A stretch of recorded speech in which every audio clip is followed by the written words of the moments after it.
Welcome back to Total 180, the Caribbean's first and only lifestyle brand for men. So there's a hot topic that has been sweeping through the black community for a few years, a topic that was taboo, especially for men, that was never discussed, and that is mental health. A few brave people have been stepping out one by one. I mean, Charlemagne the God has his book up about mental health. We have Andre 3000 coming out recently talking about his social anxiety. And now we have a brave soul from Jamaica. Howdy. Who is breaking stereotypes, shifting things. He has stepped out as the face of mental health right now in Jamaica. Right. So this youth is multi-talented, multi-instrumentalist, songwriter, singer, filmmaker. Yes, sir. Welcome to the show. Thank you so much for having me. Gemmar Mcfarlane. Greetings, everybody. Alright, so my first question, Gemmar. Yeah. What gave you the courage to come and speak about this taboo topic? Especially having bipolar, which is seen as one of the worst mental health disorders. Yeah, it's like schizophrenia. Yeah. But for me, it was more. I'm generally an open person because I personally believe in getting things out and keeping them in. It's more constructive than. I prefer an outward destruction than an inward implosion because at least people can see and deal with what's going on. So for a long time, I did try to hide it for a long time, but then I realized when your parents actually have to pull me out, friends and family have to pull me out of it, and I realized it's much better to be out with it, and it's a more comfortable, interestingly enough, comfortable way of living. So for me, I didn't want to see anybody else living the way I was living, but I didn't really have my bearings on it, so I can see how many other men were going through the same thing, and I was like, alright, somebody have to come out and say, this is what it is, there's absolutely nothing wrong with it, there are ways to deal with it, and if we just sit down and talk about it, it's one step in the right direction. It don't need nothing drastic, nothing major, just as simple as talking to your friend, your family, just opening up, just get more open, But we're living in a closed off society. Very much so, despite being so connected, it's weird. It's very strange. Tell me now, Yeah. when did you start to exhibit the traits of having mental illness? Right, so for me, bipolar usually in studies show up around adolescence when you're at the height of your development. So right around 16 there, but when I was in sixth form, that's where all the hormones are coming in and all the, the questioning of self. So it catapulted it. A lot of people thought it was a bump on the head because I was hit by a car. So they're like, okay, maybe bump and then catch it. Or you can have acute episodes of mania, but then my sister had it as well. She has bipolar. Do your parents have it? No, it's interesting enough. So it's within the gene pool dominant, and sometimes things can bring it up. So there's theories maybe the bump awoke it, or maybe it's just a natural progression for us because it will skip generations. So it's one of those things, and when it happened, it's since we're there, so bipolar is primarily genetic. Yeah, it's mostly genetic. People what can. percent, like 60 or 70? I'm not sure. I'm not sure so much, but I hear it's actually very popular, especially even in Jamaica. It's one of the most popular disorders. So it's heredity, and then what are the other factors that could trigger to developing the development of bipolar? Well, in my own readings, because my case is particularly severe, they decided that it was a gene thing for me. But the fact that they had the theory that there was a bump on the head that can cause it, acute psychosis. If you're experimenting with marijuana, that can also bring it out of you. You have to be really careful with substances. So I'm no expert on research. You can go and read up on it, but it's something that's still being studied. There's a lot we still don't know about it. What I can tell you for sure is that it runs in some families. So it's in the genes. You can develop it acutely. You can have episodes of mania that continue and become consistent with bipolar. All right, stop right there. Yeah. All right, so we're getting into technical jargon now. So let's define bipolar disorder. Okay. What is bipolar? All right. So first of all, bipolar. There's two types of bipolar disorder. There's type 1 and type 2. Bipolar. Most people think it's a mood disorder, but it's a little more complicated than that. My psychiatrist tells me to think of it as a thunderstorm in your brain. Right? A thunderstorm, right? So your brains are firing off neurons Yikes. faster than usual for the mania, which is type 1, which is what I have. Okay. So mania, things are going a little quicker, your ideas are faster, you can stay up longer, you sleep less. It's mania, you're bouncing off the walls, a lot of energy. Whereas type 2. So this is what would get it. This is what would get it to go on stage and say. And just the one of foolishness. Beyonce and Jay-Z. Taylor Swift has one of the best albums of all time. This is what we're witnessing when we see this. Yes, and it dives heavy into your ideological beliefs and your ego, and it really brings out an exaggerated form of your personality and an exaggerated. So it's still you. Yeah, but it's very extreme. A caricature to the brinks, right? And then type 2 is the flip side of that. It's the downward trend. It's depressive, very depressive. So bipolar is a fluctuation between. No, but hold on. I thought bipolar meant you have two poles, right? Manic and depressive. Right, but for type 1, you mainly stay manic, and for type 2, you mainly stay depressive. So you don't get depressed. Right. So I will maybe after a period of mania, I'll dip into a little bit depression and then go right back up. So my episodes are characterized mainly by mania. So bipolar it's instability, but you have. People are more prone to stay in the manic areas, or people are prone to the depressive areas. All right. So what gets one into mania? Right. So there we go. And if so, how often? Right. It's tricky. So different people have different triggers, right? Different things can trigger it in you. So you could not be on medication or treatment and be fine, but if you have a stimulus that brings it out, then it's dangerous. So for example, for me, it's stress.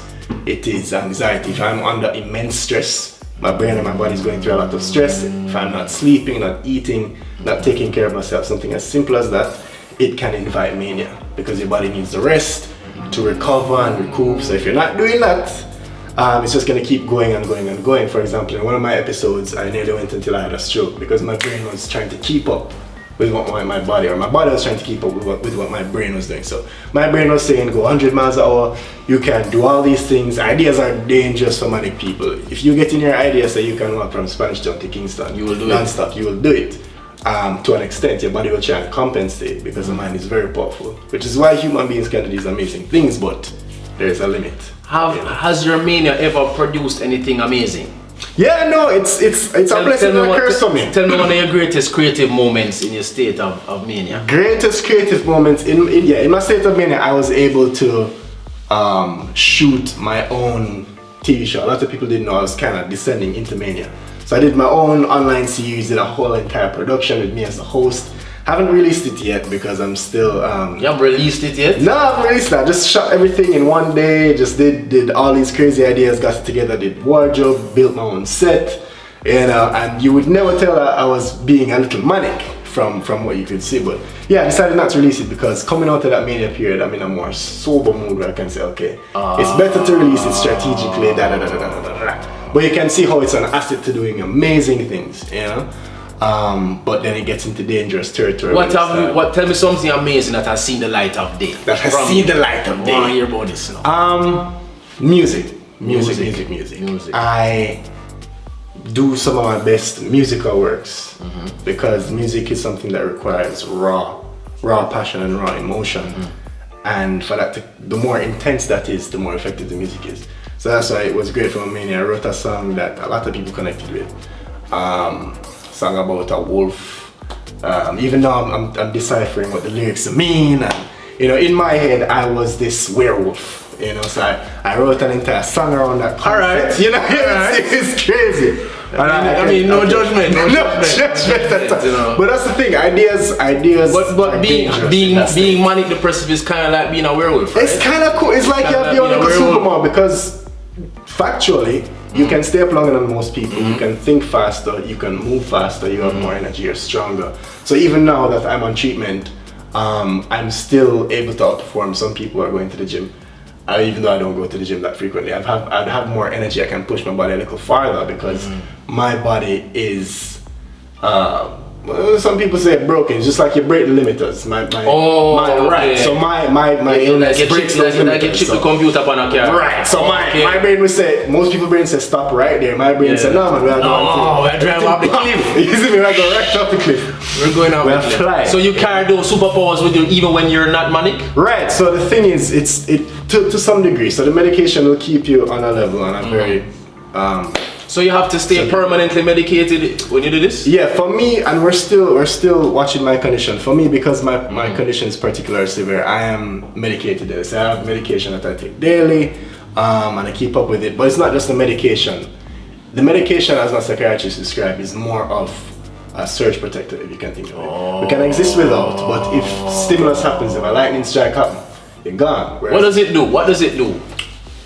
The illness? No, as in the medication. What is the balance? Right, so it's a chemical imbalance. Okay. Most mental illnesses are a chemical imbalance. Right. So the chemicals are in there switching around, and there's too much of one, too little of one, which is why marijuana can sometimes complicate it, you know. Yes. It's an amazing drug still, and it's solving a lot of mental illnesses, but it's also causing a lot. So you have to be careful. Yeah. So with that, my medication really balances those liquids and brings me to a point of equilibrium where I'm still able to push the limits of my mind and body, but it will keep me on a plane where I don't go over the top. So you reach a point in your ideation, you get excited, you go to party, have all this energy. The medication will keep you from bucking unless you're smoking and drinking, then you have the risk of going off. So I generally don't smoke and drink. I probably have a couple of beers and I won't touch marijuana at all. You know, so I just have to be very careful because it's brain chemistry. It's no longer, back in the day we thought, oh, I'm just mad. Now it's literally, there's something wrong with your brain chemistry. Yeah. You know, and that's what causes mental illness, because everything we're perceiving around us is because of the way our brain is interpreting the environment. So all mental illness is there's something wrong in your mechanism that is causing you to perceive your environment differently. So a lot of people don't know, but in bipolar you can have hallucinations. You're literally getting half your own supply. What have you seen in your hallucinations? I have seen, so I come from a religious background. Whatever is in your mind is what it will manifest. So my people have it in my mind, so me demon possessed. So my brain said, okay, let's start to exhibit those symptoms. So it's like a self-fulfilling prophecy. So me I see demon, me I see all sorts of forms and figures. And the more the people around me feed into it, is the more it gives it life. So it's this one big hullabaloo that just blows up, which is why we have to be very careful how we deal with people with mental illnesses, because we can either make it worse or make it better. This is why you're here. This is why. 180 is cutting edge. You know, it's weird because we've reached a far way, but we still don't know so much about these illnesses. Just scratching the surface. Just scratching the surface. Where do you stand now on self-care, as in mental self-care? Right. So the importance, do you see it as important? Do you have a regime? Yeah, I generally try and follow the regime. I start basic. Get enough sleep, manage your stress. No, that's very big, brother. When I say manage your stress, it's as simple as saying no to some projects, saying no to some woman. You know, that man like me can't date anybody. The girl I have to date have to make sense. See? You know, because sometimes, no offense ladies, women are stressed, but you have to choose the level of stress you can manage. So I can't manage somebody where kind of I know. Not commenting. I have to be real. I can't. So you said, what did you just say a while ago? Some woman, you say. Some woman are stressed. Some woman are stressed too, nothing wrong. I have to be very careful about the people in my space. And that's what I mean by my friends, my family. If you're somebody that's going to agitate me in certain ways, if you're going to cause me certain if I have to be worried about you always, you're gonna trigger you. You're irresponsible. It's gonna trigger me. I'm gonna be forced to go into that fight or flight mode, which is a lot of the times what brings bipolar out to people, that anxiety. Because that's another thing that's coupled with it. The anxiety and the stress build up, and you snap. Right? Alright, so you say you stay away from triggering people. Stay away from drugs, liquor, most of all. I just have to be in control. So now you're talking a lot about abstaining. Do you have things that you do now? What do you do? Yeah, so it's all about balance. Bipolar is all about balance. So it's not that there's a bag of rules of things that you can't do. For example, I do things as simple as I go to the gym. So that's probably one of the most powerful self-care. Go to the gym. You get to release a lot of anger, release a lot of built up rage, a lot of built up stress. It releases endorphins, so it's very chemical as well.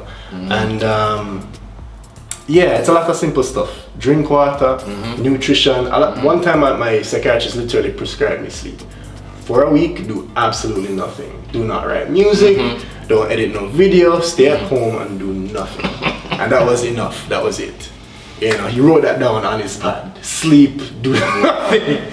You know, so it's really the little things that can make or break you.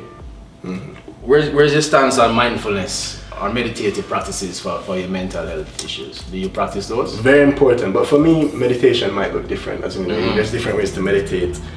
Some people pray. For me, maybe a little bit embarrassing, I just sit on the toilet, that's where I can, and it's weird, that's where I can find my peace. You see me, I just lock the door, sit there and just on your throne. Just on the throne, literally. Everybody has their own little process. Thanks for sharing. We literally just go from, so for me, we're here looking for cutting edge. No. Sit on the toilet. Sit on the toilet and just med. Thanks, Jamar. You know what I mean? So. There you go. And for me, because I'm a creative, my life can tend to be hectic, so I have to kind of try and operate as the opposite of that. Try to be more organized, try to be more transparent and forthcoming. If you know you're going to be late, keep in communication, don't procrastinate, and you have to grow up very quickly, you have to mature very quickly, because for other people, if they lapse on these responsibilities, it's fine, people may hate them. But for me, my life will literally be thrown into disarray. I will lose myself, I will lose people around me, so I can't afford to be irresponsible certain ways, All right. So, yeah. Let's talk about support systems in place. Very important. For men who are going through mental health. What kind of support systems or what kind of support infrastructure do we have in Jamaica? Right. All right. So let me start first from the home. The most important thing is people around you, because the illness is such that what it will pull out of you is not actually you. So you need people around you that know you are normal. So what's normal for me is normal for you. For example, my heart rate is going to be a number of times faster than a regular person because of the way my brain works. So my brain is pumping blood, I'm hopped up on all sorts of adrenaline. That might be normal for me, but for somebody else, that can look like mania. But my mania is 10 times worse. So you need people around you that know, okay, Gemmar isn't somebody that's easily irritated, he's not somebody that's hype and puffing his chest and egotistical, so when they see that, they don't know. No. So when I'm in an episode on the road, for example, when one of my episodes happened, the man them out there, they never know that wasn't me. They say, oh, who is this cocky youth coming to stir trouble, make we check him. But the people around me know that, alright, this is normally a very calm, easygoing youth, something is wrong.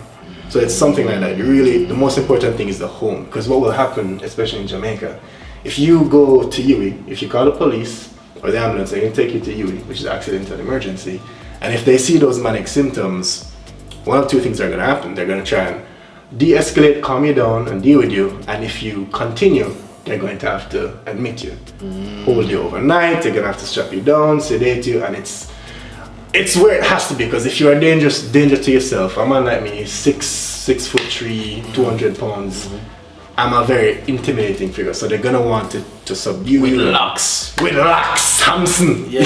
And that's very intimidating. So what you're gonna end up in lockdown, we don't want that. So sometimes I try and prevent, when I get calls of people like that, I try and prevent that as much as possible. Try and go to a private hospital, because the public system is underfunded and understaffed.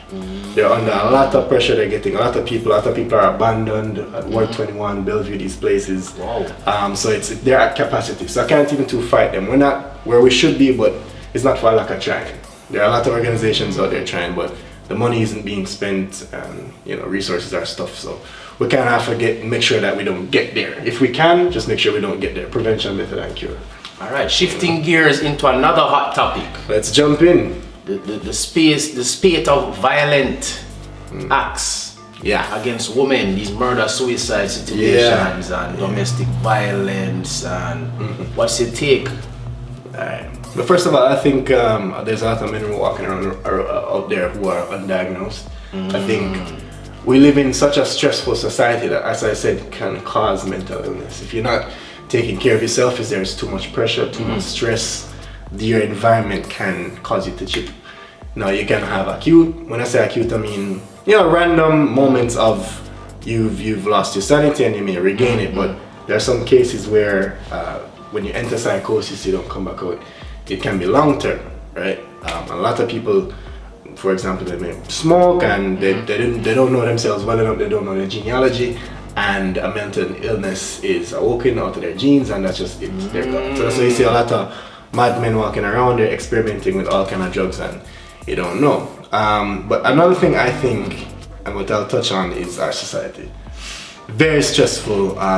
People in general, but men especially, and I was speaking to my boss about it. In the West, what we value here is money, power, and sex. Those are the three things that define you as a man. What's your value, how much money you have, how much power you wield, and what's your sexual prowess to women. And women also, everybody feeds into it. Men feeds into it, women feed into it in that that's how they judge their partner. And it's a very difficult paradigm to achieve and a very stressful one. So when you fall short, your ego is bruised, you're not getting the mates, or you get a mate and she leaves for somebody else. And normally a man can take that and still function, but how condensed and concentrated it has become, it's causing all of this friction, it's causing all of this explosive energy, because we're not taught to deal with it. We're taught to suck it up, and we're taught the belief system of stoicism. Yeah. Keep it inward, keep it strong, keep it moving. Anything happen, suck it up. And it's not as smart, it's admirable, it's noble, it's attractive. For example, the James Bond stereotype, but it's not practical, right? James Bond can him lose him wife, him picking them dead, him organization blow up, and then he's just Bond. That's not realistic. We will implode. So I think there's a lot of that going on, and we see now the rise of the men are trash movement, and I completely understand it. You know what I'm saying? I was before I didn't understand it, but now I understand it's just a general venting.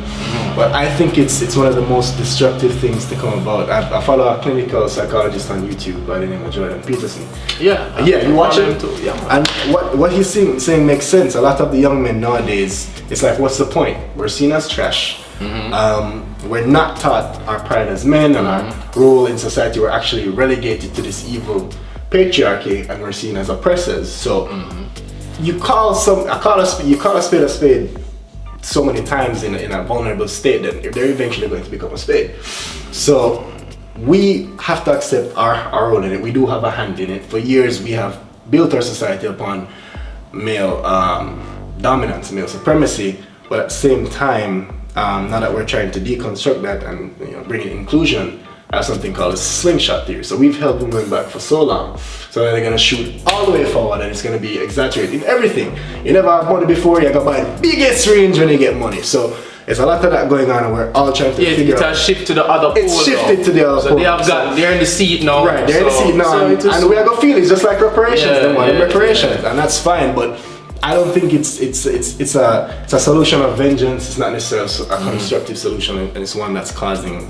It's not helping. I'm not saying it's causing what's happening now, but it's compounding the problem. Yeah. It's escalating it. It's a ping pong effect. Right. I think our young men need to be taught to be young men instead of being taught to be disgusted by being men.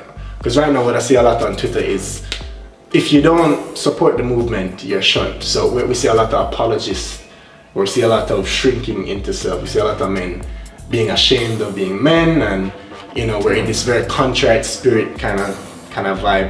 I don't know quite how to describe it, but we're being beaten down and we're beating each other down rather than building up. Rather than saying, all right, this is wrong, let's fix that, we're saying, no, you are shunned, you are condemned, you are the drag of the earth, you're a complete black hole of nothingness. You should be ashamed of yourself. Go over there. That's what men that's what we're receiving from women nowadays, and we are taught by the movement to accept that and just keep quiet and just make it happen because we deserve it.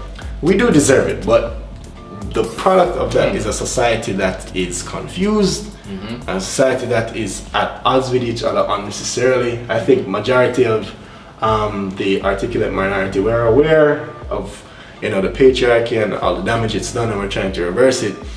While we're doing that, I don't think it's helpful to be bashing so much. There's a time and place for bashing, and there's a time and place for building, and I think we're at the building stage. I think we've done quite enough bashing, so, but I won't fight the movement. I understand why it's there, because we still have a lot of men today that are very tone deaf. They're very emotionally unintelligent and ignorant, so we're still gonna have a big Alright, so where do we go from there? How do we bridge the gap? How do we improve?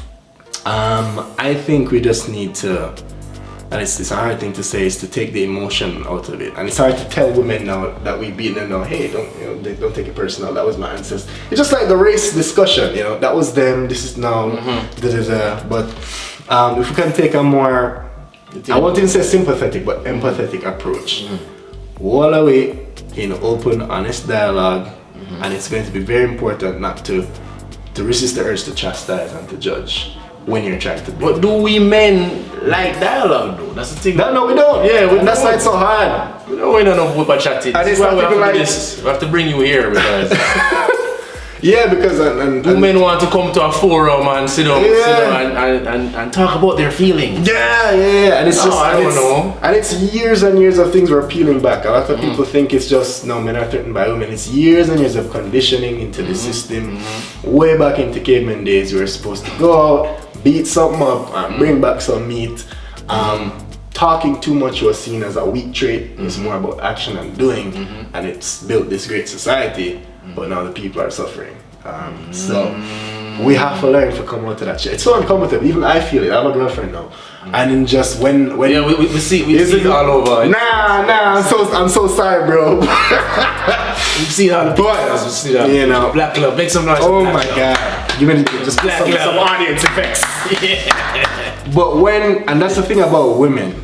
They force you to grow up and become greater, but if you're not mature, when they begin to attack those insecurities, which will happen naturally, it's not like they have a born arrow, but coexisting with a woman forces you to be a better man, and the response to that can sometimes be catastrophic. Well, coexisting with a good woman. With a good woman, that's important. With a good woman. But I think a woman in general, they just going to force certain things out of you. No, have to be patient. You should toxic. You're gonna be toxic to her. That's not true.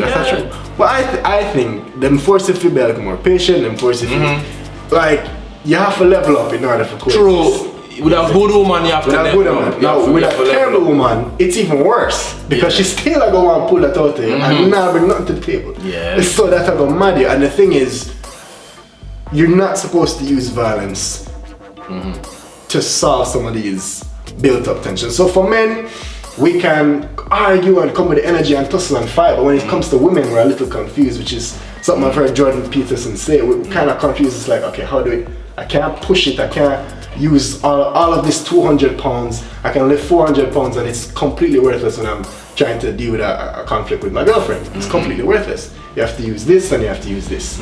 And we don't flex those muscles enough.